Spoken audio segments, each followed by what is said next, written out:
In a recent PragerU video we looked at here on the channel, course leader Professor Peter Kraft recommended that we live as if God exists, whether we believe or not, suggesting that doing so is a no-brainer. If you choose to live as if there is a God, even if you're not sure that there is a God, you'll lose nothing and you gain everything. Sounds easy, right? Heads I win, tails you lose, nothing but net. At least until you start thinking about it. Which is my bad, really. I should know better. Religious apologists aren't pushing this nonsense out for thinking folks. People who take the time and make the effort to think about things can generally figure things out for themselves. But let's take a moment or two and think about it. A number of questions come to mind, the first being the most obvious. Which God? There have been a lot of gods, most of whom we don't even know about anymore. Then there are all the gods we know about but are no longer worshipped or believed in by anyone. It doesn't seem fair to rule them out just because they're no longer popular.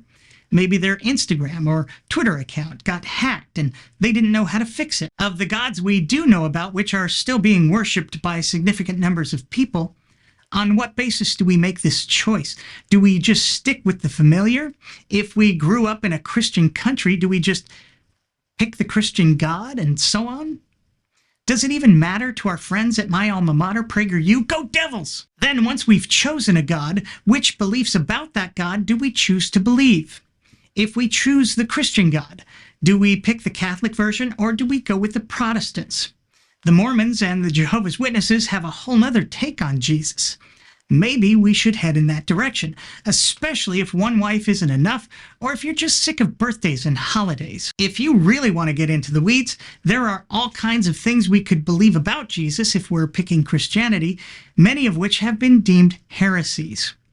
But how do we know that those beliefs aren't actually the correct beliefs?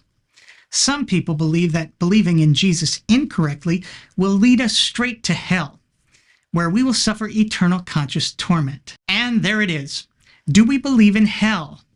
If we're choosing this God because there's nothing to lose and everything to gain, then any God with a hell has to be taken off the table, right?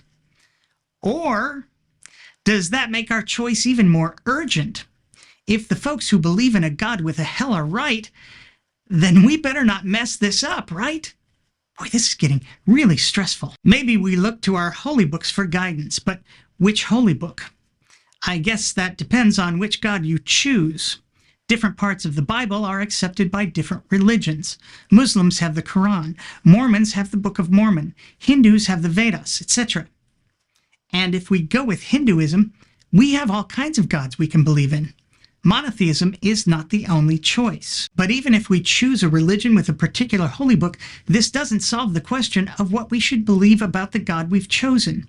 If we choose Christianity, do we believe in transubstantiation or not? Do we go with Calvinism or Molinism or Arminianism? These books are full of ambiguities and contradictions. There's often as much variation within religions as there is between them. Finally, why not just make up your own God to believe in? No one actually knows anything about any of this, so if we're choosing to live as if there is a God for the benefits, isn't that the best of all possible worlds? You can tailor your own personal God to exactly fit your own philosophical, theological, and psychological wants and needs. That's as nothing to lose and everything to gain as it gets. Or does that just make this entire process seem ridiculous, even narcissistic? More to the point, isn't that exactly what people do already? Once again, I'm me. Thanks for watching.